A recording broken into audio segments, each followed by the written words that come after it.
Saudações.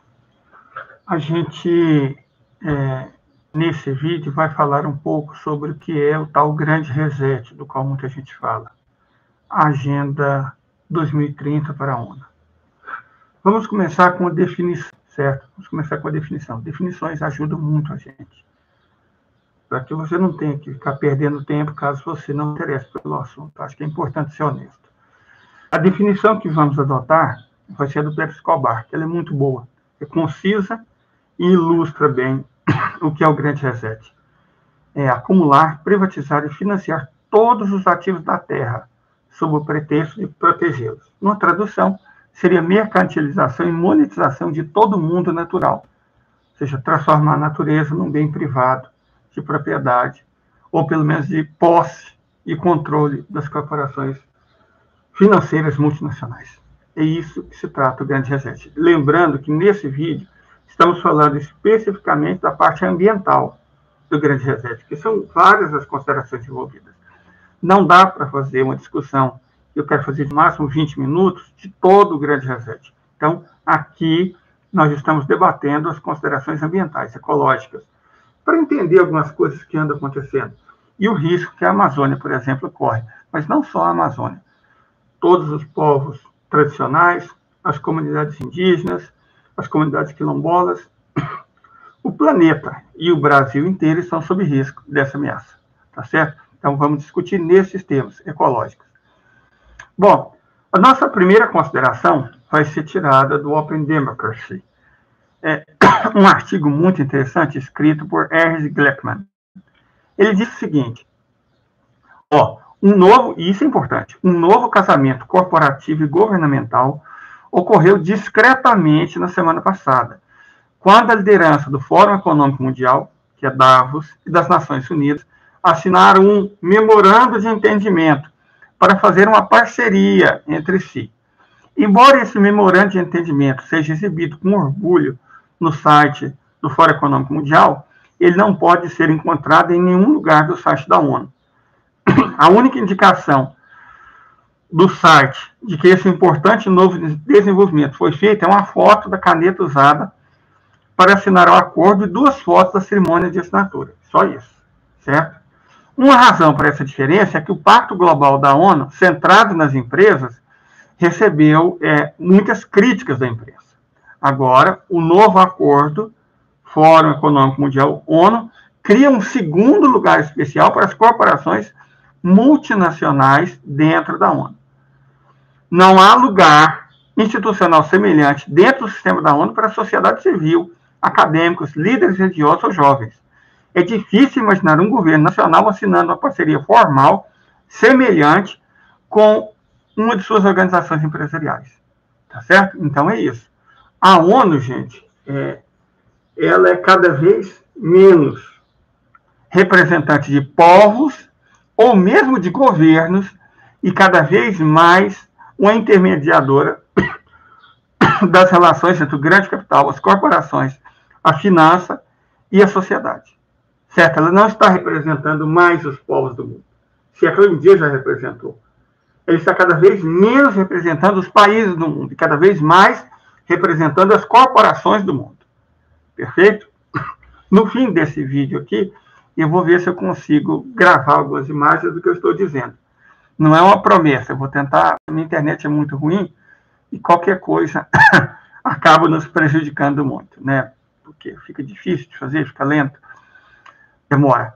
De toda forma, gente, já existe exemplo disso acontecendo. Tem uma revista que, inclusive, recomendo, a Monthly Review, que é uma revista independente de esquerda. Vamos esclarecer outro ponto aqui, para quem ainda não viu, né? Nós somos de esquerda. Mas, essencialmente, nós somos soberanistas. Não somos da esquerda identitária, da esquerda liberal, certo? Da esquerda trabalhista, da esquerda democrata, não. Somos da esquerda soberanista. Qual que é a diferença? A esquerda liberal, tipo Partido Trabalhista, Partido Democrata, Me Too, Black Lives Matter, tudo isso, ela está preocupada com o indivíduo. Nós estamos preocupados com a comunidade. Estamos preocupados com a sociedade. Estamos preocupados com grupos humanos. Comunidade enquanto todo. Essa é a visão de esquerda, não visão liberal. Uma visão de esquerda nossa e soberanista. Inclusive, nós vamos tentar, se não hoje, mas pelo menos essa semana, fazer um videozinho simples ensinando, por exemplo, como faz uma horta. Coisa simples. Mas o que isso tem a ver com geopolítica? Tudo. Tem tudo a ver com geopolítica. Porque o que estamos discutindo aqui é a soberania das pessoas, das comunidades, dos povos. E o que a gente busca é soberania. Esse é um canal soberanista. Acima de qualquer coisa, nós somos soberanistas. Perfeito? Mas agora vamos discutir a implementação dessa Agenda 2030 a partir de um exemplo ocorrido na Malásia. O artigo de John Bellamy Foster, na revista que eu falei para vocês, Montreal Review. O título chama Defesa da Natureza, resistindo à financiarização da Terra. Olha a história, que coisa extraordinária. Em 28 de outubro de 2021, líderes políticos do estado malaio de Sabah, na ilha de Bornéu, assinaram um acordo com a Hot Standard, uma empresa de fachada de Singapura, sem o conhecimento das comunidades indígenas, dando à empresa o título de gestão e comercialização do capital natural e serviços ecossistêmicos, em 2 milhões de hectares, uma área mais ou menos do tamanho do estado de Sergipe, de um ecossistema florestal por 100 a 200 anos.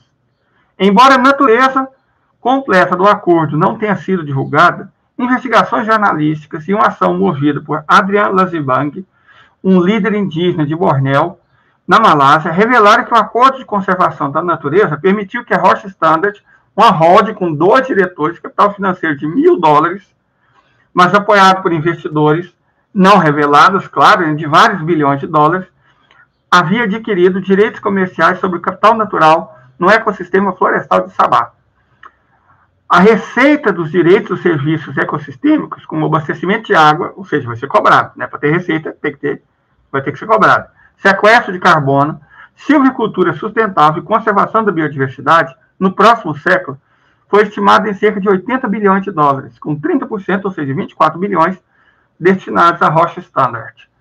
Foi estipulado que o governo de Sabah não pode se retirar do acordo, enquanto a Rocha Standard pode vender os seus direitos sobre o capital natural da floresta de Sabah a qualquer investidor sem o consentimento do governo.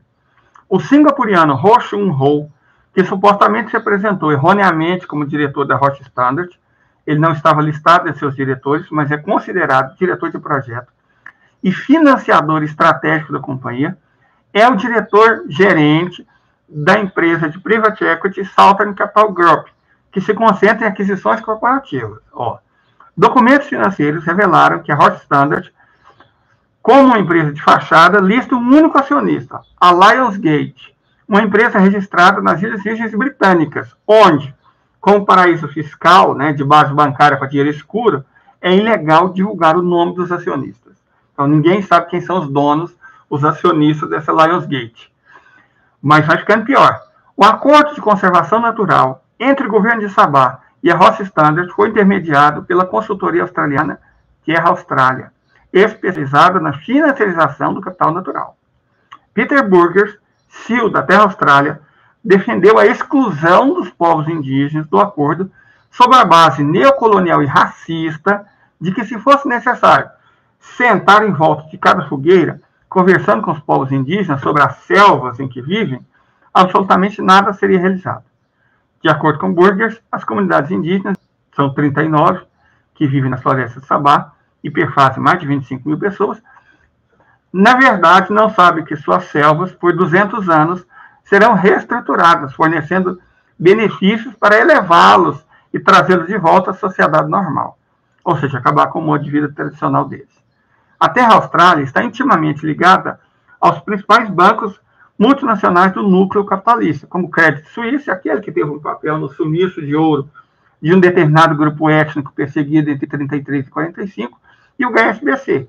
A HSBC, Hong Kong Shanghai Bank Company, foi o banco criado pelos ingleses, né, pela Companhia das Índias Orientais, para fazer o comércio de ópio, droga, na China. Perfeito? Depois da Guerra do Ópio. Juntamente com os principais bancos de Singapura, todos fortemente envolvidos em investimentos em capital natural.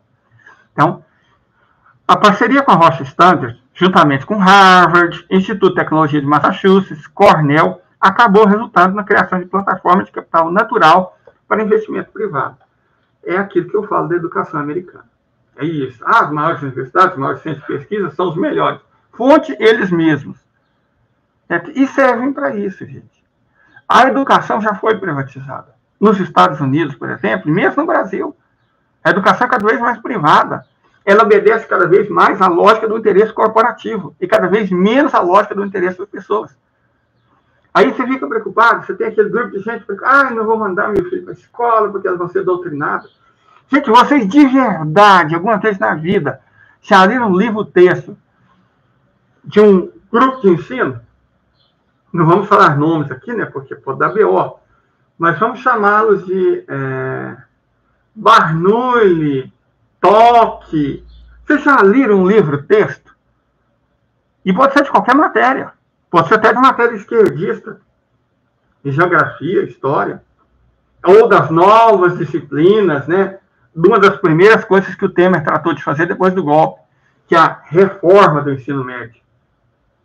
Cara, de verdade, pessoa que está me vendo, é um nojo.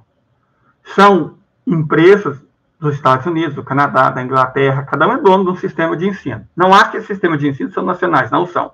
São controlados por corporações internacionais. Todos eles.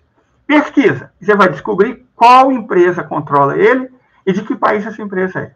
Você está vendo um livro-texto vamos chamar de TOC. Estou vendo lá o livro-texto.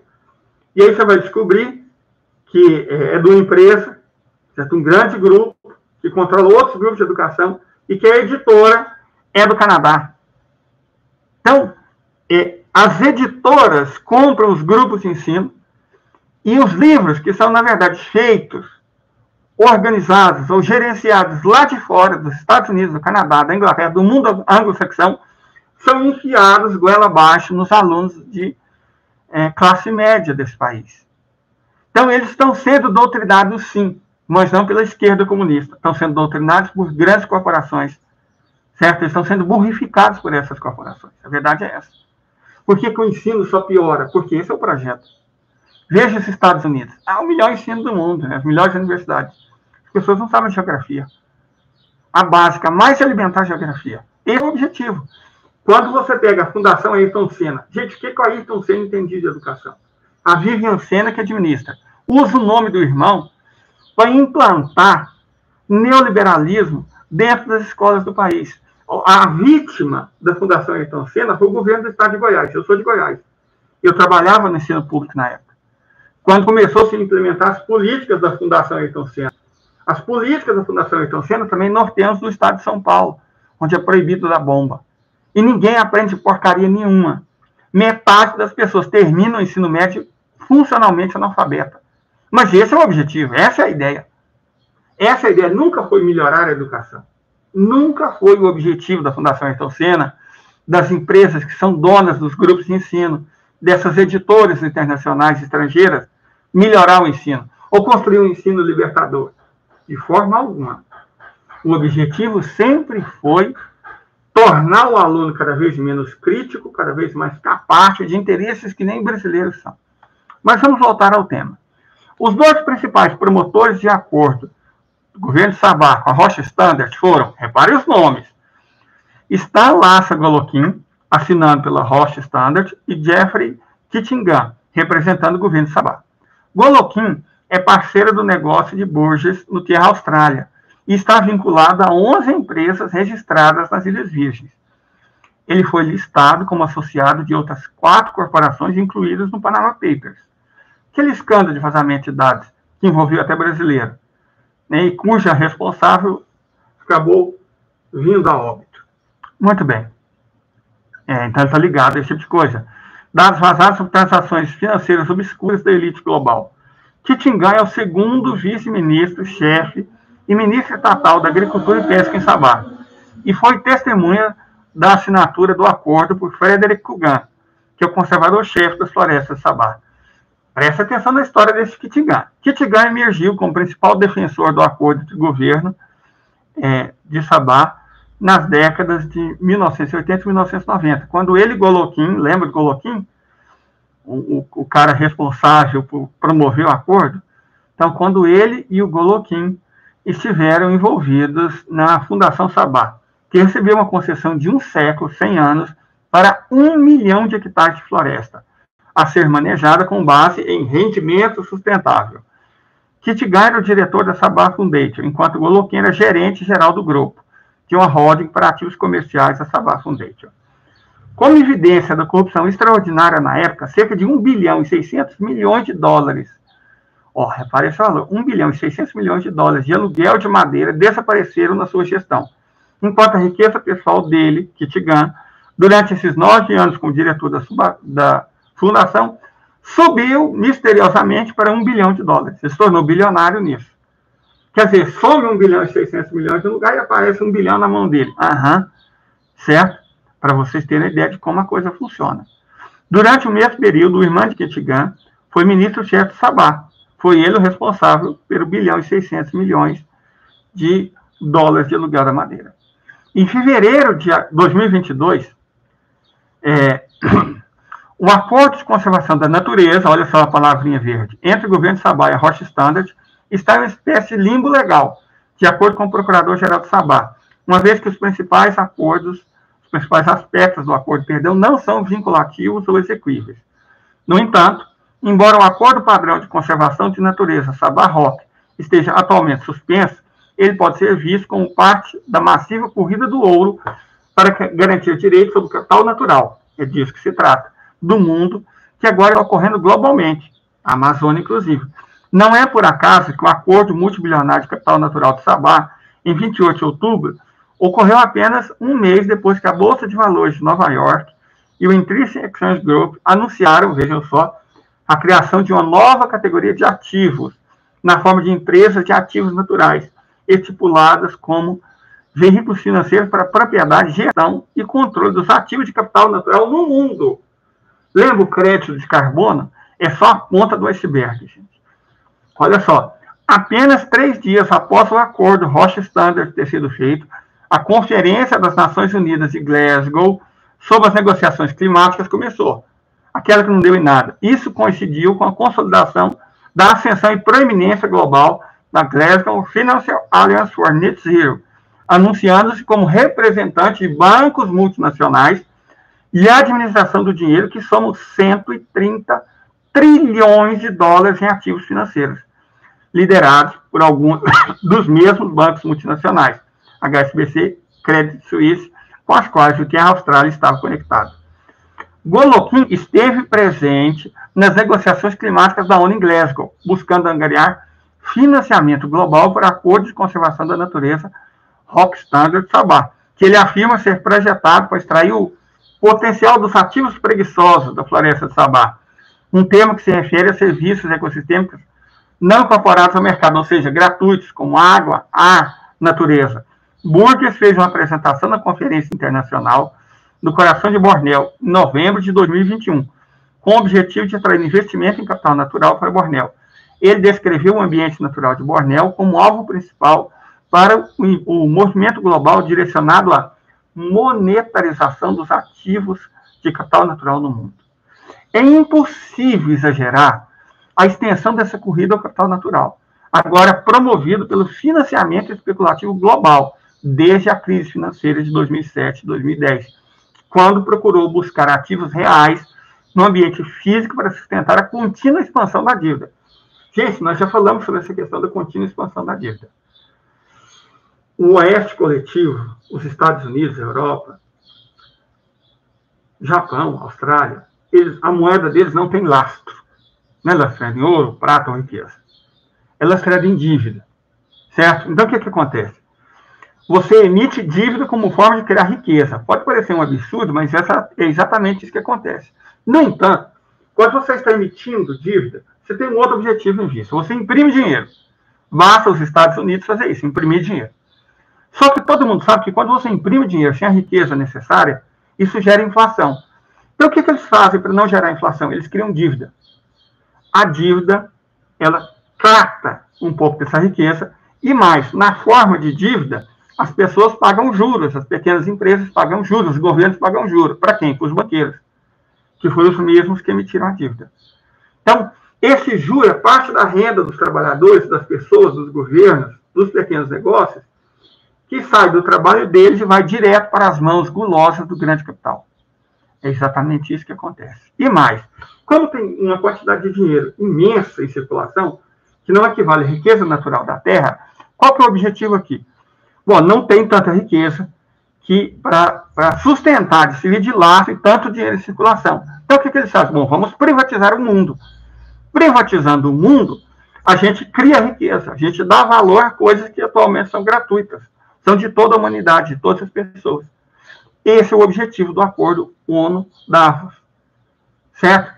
Ele pega coisas que são gratuitas para toda a humanidade, o ar limpo, a água limpa, o mar puro, as florestas, transforma em riqueza, em valor. Apropria essa riqueza na mão das grandes corporações internacionais, porque aí serve de lastro para essa dívida que não pode ser paga.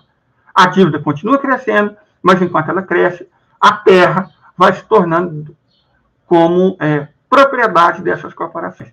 Aí você fala, mas isso é um absurdo, mas é um fato. A água antigamente era gratuita, hoje ela não é gratuita. Você paga pela água. Daqui quanto tempo você acha que vai estar pagando pelo ar limpo? É questão de tempo. E é sobre isso que nós estamos falando. Tá certo? É sobre isso que nós estamos falando. Isso é a Agenda 21. Agenda 30, perdão. Isso é a Agenda 2030. Essa é a parte ambiental do grande reset. Perfeito? De toda forma, nós vamos encerrar a discussão por aqui, porque eu não quero vídeos muito longos. Eu quero vídeo que você possa assistir do começo ao fim, que você possa compartilhar, que você possa indicar, que você possa discutir. Certo? Muito obrigado. Qualquer dúvida, escreva, comente, sem medo de ser feliz, que nós não mordemos. Perfeito? Tenha um ótimo dia, tarde, noite ou madrugada, a depender da hora que você estiver assistindo isso. Curta, compartilhe. Muito obrigado.